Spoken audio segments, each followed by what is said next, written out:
идем и думаем, ну что, февраль начался, Татьяна идет и возмущается. Мы уже 2 дня не занимались спортом. Думаю, надо все-таки пройтись и заняться спортом. Всем привет, друзья! Привет! Вы на канале «Мы в Испании». Ну и, как обычно, мы в Испании ведем репортаж из этого замечательного места. Находимся мы на побережье Средиземного моря. Мы решили показать вам побережье, что когда мы сюда приезжали именно летом, покажу свои глаза, значит, здесь были концерты, здесь были всякие мероприятия. Много туристов. Толпы народа, все ходили. Движуха. И нас одни знакомые сказали, у вас так весело, у вас тут так хорошо, у вас тут постоянно какие-то мероприятия. И мы решили вот пройтись по этому же городку зимой, в феврале. А февраль считается здесь самый такой месяц, когда здесь тишь, гладь и Божья благодать. Да. Вот, и пройдемся по этому городку и просто вам покажем, как выглядит, может быть, чьи-то дачи, которые сейчас сидят и смотрят и думают, как моя дача там переживает. А тут вот так вот, именно как сейчас. Улица, никого нет, листьев нет. Поехали. Вот так вот мы идем по улице. Но сегодня я хочу сказать, это один из теплых дней. Вчера было очень холодно, очень часто этой зимой ветра, и даже была буря, и шторм был не один день, и дожди, очень сильные ливни. И сейчас, кстати, по-моему, было тоже вот Малага, вчера мы в новостях смотрели, прямо было наводнение, просто катастрофа какая-то. Вот, и много снега, конечно, этой зимой.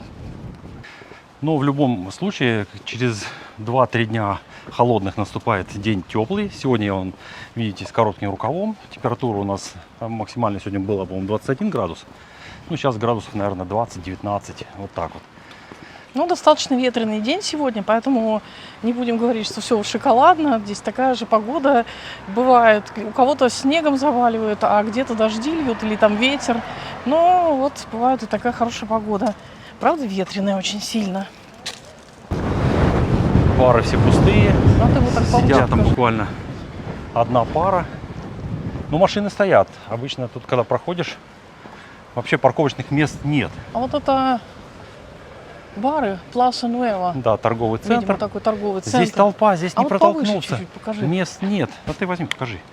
Мест нет. То есть тут постоянно такая суматоха. Все время тут все по записи. Даже какие-то ларечки закрыты. А, кстати, сегодня у нас четверг, но вечер уже практически. Ну, поэтому люди находят солнышко, садятся. Да. Там люди сидят, я их не буду показывать. Ага. Небо голубое. Простенькие улицы, малоэтажные дома, наверное, 80-х, 90-х годов. Что-то уже обшарпано, что-то как-то. Ну, есть и новостройки здесь практически. Вот.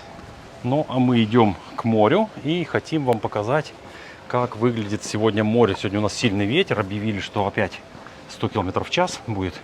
Ну, или 80, или 100. И вот мы хотим выйти на побережье и посмотреть, как выглядит сегодня наше морюшко. Ну что, вот типичная площадь небольшого населенного пункта. Видите, низкоэтажная застройка, по периметру идут различные барчики, кафешечки. Те немногочисленные туристы, которые, европейские пенсионеры, приезжают сейчас на солнышке посидеть немножко как ящерки, они вот там сидят, в хорошем смысле этого слова, они сидят там, устроившись уютно, пьют сервеску. Ну, о минусах я тоже не могу не сказать в этом ролике.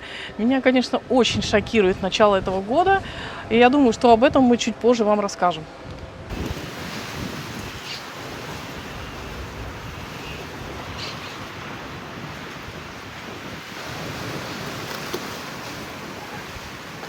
Вот такие интересные можно вывесочки увидеть. Ингредиенты секретные.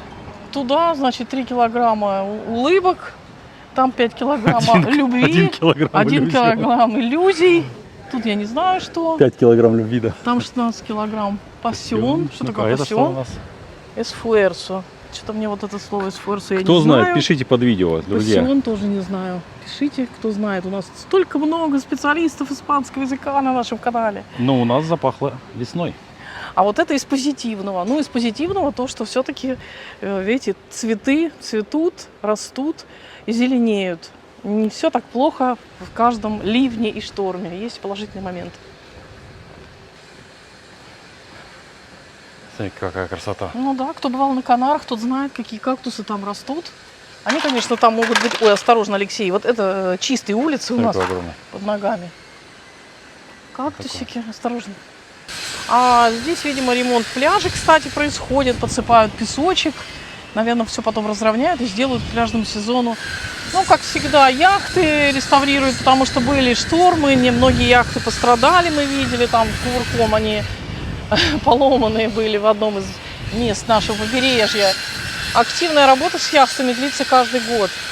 Но есть и отрицательные моменты какие-то, с которыми мы уже успели столкнуться в начале этого года. Кстати, и в прошлом году об этом уже там тоже речь шла регулярно в новостях о повышении цен. Уровень инфляции за прошлый год, по-моему, выросла по сравнению с предыдущим годом 3%. Ну, поправьте меня, экономисты, которые точно знают, я просто прочитала об этом в источнике. Ну и этот год тоже ничем таким особо не порадовал, что там что-то снизилось. Цены, по-моему, постоянно растут, инфляция, хотя и говорят, что то ли она в этом году ниже 2,5% составит, то ли это прогноз. Но что-то я пока не знаю. Цены, что растет? Растут цены на продукты, как обычно, жилье, аренда на жилье и коммуналка. Это вот 3 кита: продукты, жилье, коммуналка, ну, может быть, еще и транспорт. Кстати, транспорт, да, университетский автобус платный стал, причем приличненько так. А если был бесплатный в прошлые годы, в этом году у сына платный, причем уже подбирается к соточке. Цены растут вот за наше пребывание здесь десятилетия в 2 раза средний чек вырос. А вообще-то есть такая статистика, я думаю, цифры никому не интересны, но есть такая статистика, что где-то вот за десятилетие 20% в среднем продукты выросли. А вообще надо смотреть по категориям, естественно. Здесь нельзя все так обобщать. Что-то держится в прежней цене, что-то растет, что-то, может быть, там есть какие-то скидочки. Ну, думаю, это никому не интересно. Всем интересно, конечно, все пропускать через желудок, пойти купить, съесть. Когда-нибудь мы, может быть, покажем, а может быть и нет. Поверьте на слово, ценочки подрастают. Вот из печальки, наверное, это. Цены растут, инфляция, наверное, крепчает. Вот, ну, вот как-то так. Но есть еще какие-то моменты. Может быть, Алексей сейчас тоже расскажет о том, что вот есть такое не очень позитивное. Ну, из еще одной ошарашивающей новости я хочу сказать, это то, что лицам до 16 лет хотят ограничить доступ к соцсетям. Пока это еще только проект, который еще парламент, да, не одобрил, но тем не менее это... Ну, если уже об этом заговорили, прошла. Обычно, когда об этом говорят, это все так и будет. То есть вот такая информация к размышлению.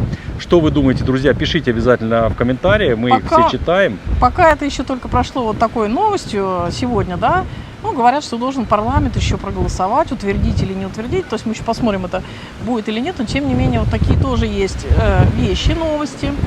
Ну, а также все знают, наверное, про самокаты, которые тоже хотят упорядочить. ДХТ регулярно предупреждает, там, напоминает, что собственность, если у вас индивидуальное транспортное средство, типа самокат, как пример, да, то нужно его зарегистрировать определенным образом, получить там определенный знак, да, который вешается сзади. Ну, в общем, пройти определенную, пройти определенную процедуру, которая постоянно разъясняется. Но на сайте ДХТ это можно прочитать. Вот, не знаю, не буду свое отношение ко всем этим моментам рассказывать. Могу только вот сказать, что повышение цен, конечно, это не очень радостно. Я бы даже сказала наоборот. Все мы хотим как бы иметь качество жизни нормальное, и чтобы это качество жизни не снижалось ни в какой стране, но вот при хорошем климате, при хороших каких-то моментах есть всегда и отрицательные такая моменты. Вот погода. Поэтому пляжный сезон, наверное, готовится, ну, может быть, не так активно, как представлялось бы мне. Кстати, вот, друзья, кто пытается кошечек покормить на улице, имейте в виду, здесь вот, допустим, штраф 300 евро, потому что колонии кошек, их здесь не кормят, они сами должны добывать свою еду, и таким образом поголовье не увеличивается. То есть они находят еду там, где она есть, и от этого колония живет на одном и том же месте. Наверное, крысы и тараканы, да? Да, нет крыс, нет тараканов и так далее. Скажу, в свое время здесь жил, ну, скажем так, граф, наверное, да, то есть такая влиятельная особа. И по испанским законам та недвижимость, которая принадлежала какой-то семье, какому-то роду, она остается за этим родом. Но в итоге так получилось, что те, скажем так, последователи те родственники вот этого вот владельца. Ну и как красиво ворота, и там Да, я сейчас покажу поближе, вот так вот. То есть они не в состоянии содержать, делать ремонт, но оно принадлежит им. И государство ничего не может сделать. То есть это исторический объект, вроде бы его бы привести в порядок, сделать музей, но это чей-то частный дом. И вот он уже много лет закрыт. Ну, кстати, вот есть качельки, явно там детишки, может быть, летом приезжают. Гирлянда висит, может быть, на Новый год кто приезжал. туда можно Может, выйти кто на берег. блюститель какой-то, может, кто следит за этим объектом. Но вот этот объект стоит, он пока без ремонта, потому что по законам за государственные деньги такие объекты ремонтировать нельзя, а их должны ремонтировать собственники. А мы сейчас с вами пройдем, прочитаем. Здесь, кстати, есть вот такой вот старый указатель. Смотрите, это башня 1591 года. Вы представляете? 1591 год. И вот она стоит, никто ее не ремонтирует. Сейчас Татьяна нам прочитает, что здесь написано. Здесь написано, что такие береговые сторожевые башни – это серия военных сооружений, построенных в XVI веке на Средиземноморском побережье Испании для защиты территории от нападения берберских пиратов, которые высаживались на побережье, соответственно, грабили и разоряли как город, так и сельские поселения. Башни такие охраняли. А король Испании Карл I был тем, кто разработал оборонительную систему, основанную на строительстве таких сторожевых башен по всему побережью Средиземного моря. Кстати, однако большая часть сторожевых башен была построена во время правления его сына Филиппа II. В 1568 году король Филипп II поручил своему советнику провести инспекцию и проект строительства укреплений королевства Валенсии, ну вот и так далее. То есть все здесь расписано, можно Кстати, почитать. друзья, в каждом городе в Испании, ну, в принципе, не только в Испании, я знаю, что и в Финляндии также, у каждого города есть свой сайт. То есть вы можете зайти, почитать, сканировать QR-код. Алексей, очень интересно с этой точки. Да, я и хотел это показать. Пилар де ла Радада начинается как бы южный путь Сантьяго, юго-восточный. Так что, друзья, кто хочет пройти 1240 километров до Сантьяго де Компостела. Вот можно отсюда и начать топать. То есть отсюда, вот с этой точки, прямо раз, и пошли с палочками, с рюкзачком. Кстати, мы много Компостела. путешествовали, стрелка, кстати, вот туда надо идти. Начинать вот Да, туда. да, вот так вот встали и пошли. Все, я пошла. Пока. Чао, адиос. Кстати, а как дальше идти? Это очень просто. Когда вы идете в Сантьяго-Компостелу, мы, кстати, не были, но мы проезжали на машине. То есть везде на маршруте вот такие вот знаки стоят. То есть это ракушка. Она показывает, что вы на правильном пути и движетесь, когда везде попадаются такие ракушки. Так что вот такое вот место есть. Кто хочет пешком прогуляться 1240 километров, как говорится, welcome. Или buenvenido. А еще надо обращать внимание вот на такие знаки. Это говорит о том, что на пляже нельзя выгуливать своих собак, которые там пипи, кака делают, ну и все прочее. Потому что люди загорают обычно здесь. Да, немножко пройдем, покажем вам эту сторожевую башню и покажем наше море, пляж какой сегодня. Ну, не знаю, купаться, наверное, мы сегодня не будем. Мы, на самом деле, крайний раз купались, наверное, в конце октября в этом году. Потом похолодало, вода стала прохладной, хотя наши соседи еще ходили, купались. Вот такая вот башенка. Представляете, как жили здесь люди? Ну, уже не в то время, когда башня, не 15 век, а взять, допустим, 18, там, 19, 20 век. Кто-то же здесь жил. С каким видом на море, прямо у моря. Ну, на самом деле, Татьяна, может быть, сейчас меня поправит и расскажет. Сейчас я камеру переключу. Как жить на краю моря. Вот именно так, когда море здесь, а дом влажно здесь, наверное, Ну, на первой линии моря вообще по нашему опыту очень влажно. Нужно как-то осушать. Соответственно, должны быть какие-то средства осушения. Раньше в башнях это была хорошая вентиляция. Это окна со всех сторон. И все продувалось, и поэтому там не было... Ну, плюс толстые стены. А в современном жилье очень тоненькие стены, которые с плохой теплоизоляцией. И также по этой причине возникает плесень во многих домах, особенно на северной стороне.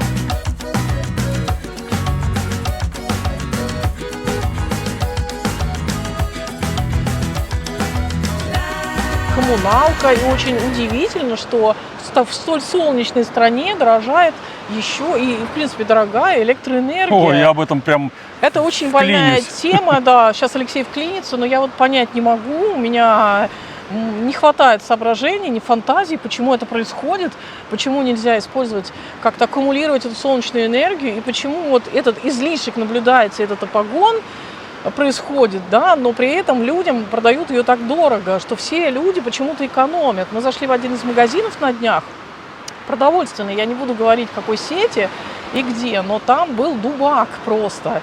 Холодно, это небольшой магазин сетевой.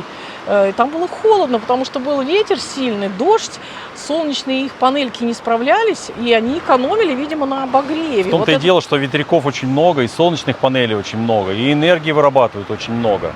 И я хочу сказать, что совсем недавно я зашел на сайт именно дистрибьюторов электроэнергии и увидел, что в течение, ну, допустим, возьмем 31 января, в течение суток, то есть была отрицательная энергия. То есть люди продавали вот эти ветряки, которые вырабатывали и продавали в сеть, они продавали за минус.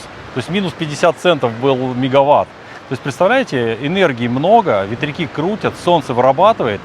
Затем я залез на сайт Ибердролла и еще нескольких поставщиков. Думаю, ну, с января месяца говорили, что будет снижение цен на 4%, потому что очень много энергии вырабатывается и так далее. Я Снизилась цена. залез на сайт и посмотрел, думаю, насколько снизилась цена. И увидел, что вообще цена даже прибавилась.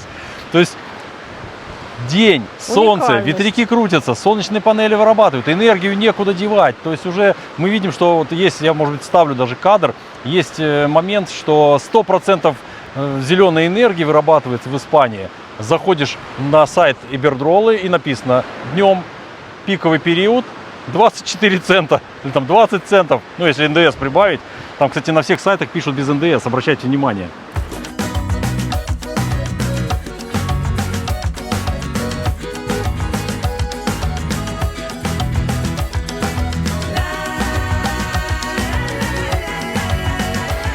Ну а сейчас о хорошем, мы подойдем, посмотрим песочек. Вот тут такой пляжик небольшой, кто-то купается здесь, наверное, обычно летом. И даже есть такая стоечка помыть ноги. Ну вот жители вот этого местечка, они получают кайфушку, наверное, летом. Здесь можно купаться, отдыхать. Вот как-то А из так. башни тоже дорожка такая была, вот Песочек чистый. выход был прям в море. Ну вот, а теперь На столь прекрасной ноте, на таком красивом месте, на пляжике, с водичкой, с шумом моря, адьос, амигос. мы хотим сказать пока. Вот такой был наш маленький небольшой февральский обзорчик. Прогулочка с нашими размышлениями, какими-то новостями. Все, пока. Всем удачи, добра и позитива!